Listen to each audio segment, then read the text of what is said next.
All right, now that we got the floodlights lighting up the corner of the house by the garage and the driveway, let's come over here to the front door light, which is a little carriage light that we're going to swap out. This should be the easiest part of this install. We are going to install additional carriage lights on either side of the garage door. That's going to be much more involved than swapping out an existing light because I don't have any lights over there currently. So we have to run the wires and mount the boxes, the whole shebang. But for this one, this should be fairly easy. You just purchase a new light to replace the old light. Get a couple of tools ready: flathead screwdriver, Phillips head screwdriver, pair of pliers. I like my little Klein strippers, lineman's pliers. I find it easier to twist wire with lineman's pliers than regular pliers.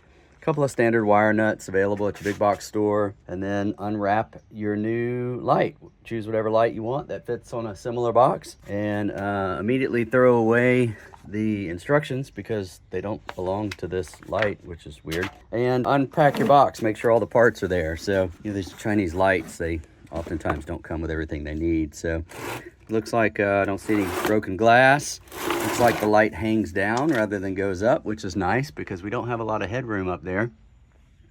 Comes with the mounting brackets and the little stubs, and even comes with a couple of wire nuts. We're going to use mine instead of these, but it'll be all good. And then over here on the inside, you got a white wire, black wire, and a ground wire. Pretty standard. It should match up to my wiring just fine. This should be an easy swap out. Let's get started. Now, I've already turned the power off. That's first and foremost. You always want to make sure that there's no power going to the fixture because, especially in these old houses, you just don't know what else might be in the box. In 1970 was a wild time when this house was built. So just be careful, make sure the power's off. Typically, I would use a non-contact power tester to make sure there's actually no voltage off, but I witnessed the light go off when I flipped the breaker. So I think as long as those are the only wires in this box, we'll be doing good. So we take off the little wire nuts that hold this on. This light was replaced in the last few years. This is not a 1970 fixture, so wiring it's probably okay since it's been replaced once already. Let's get this ground wire off of here. There we go. I do have a couple extra wires in this box. Let's find out what that's all about. So this is going to be a situation where, let's see if I can show you.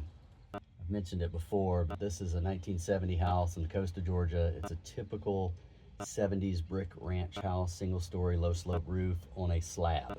So there's no wiring coming from below. All of the wires come from the attic, and the attic is full of junction boxes. And that was an okay practice back then. It's an okay practice now, as long as your wires are in a junction box.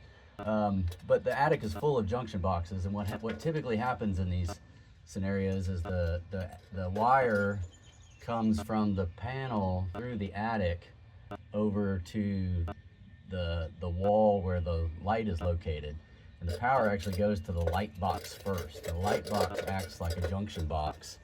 So power will come down here into this junction box, and then a wire will continue from here to the switch and then back to the junction box to power the light. The power actually comes here first. So it's a little unique in that you get some interesting wires, and it's hard figuring out what's switched and what's not, and what's really in my box.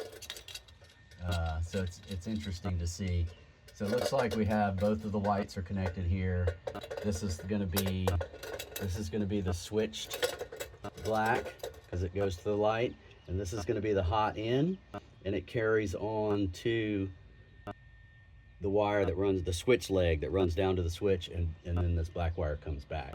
So if you see, I don't know if you can see here, you can see here a white wire tied to these blacks, and that would hopefully stand out to someone that something is wired incorrectly. Well, it's not wired incorrectly in this scenario, because typically you'd want all of your colors to stay consistent, black to black, white to white, copper to copper. But in this one, you've got white connected to black, and what that means is that's your switch leg. So this wire runs over to the switch, the white wire runs to the switch, and on the other side of that switch, the black wire comes back. So that's how this light gets switched. Let's get this light bracket put back on.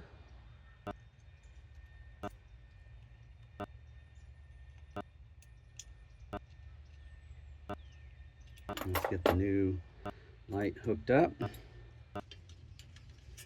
First thing I'm going to do is hang the ground. Give it a little wrappy there around the ground screw. You always want to wrap with the same direction that you tighten it up, righty-tighty, lefty-loosey, so that it tightens on itself. It doesn't unwind while you're trying to tighten the ground up. There we go. Now let's get the white and the black hooked up. And that's just the way it came out, white to white, black to black.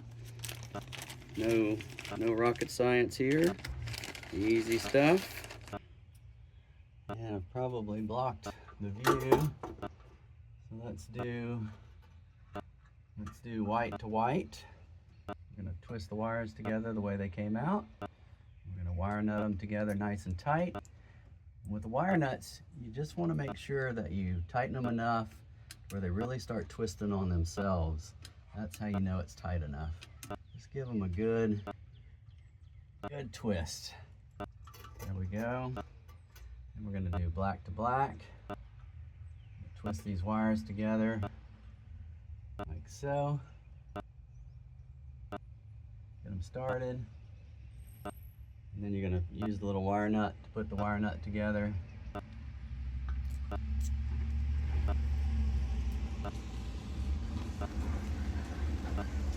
Here's the big trucks rolling by. Alright, we're just going to push the wires into the box.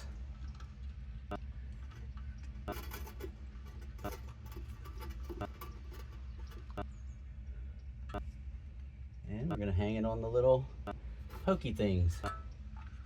There we go. One pokey thing, two pokey thing. That's good. Now these stick out a bit much. We're going to adjust the screws back a little bit. These are completely adjustable. Adjusted the camera a little bit now that our delivery driver's gone. So hopefully you can get a better shot. We just put the white wires to the white wires, and the black wire to the black wire, and the ground to the little ground screw. And we're adjusting these adjustable screws to stick out through the holes in the light so that we can mount it properly. Here we go. Turn our little stops down. Hope they don't roll away. Here we started. Oh yeah, that's nice. Nice and tight against the brick there. Let's get one more washer on there. Put our little washer on. And get our little nut started.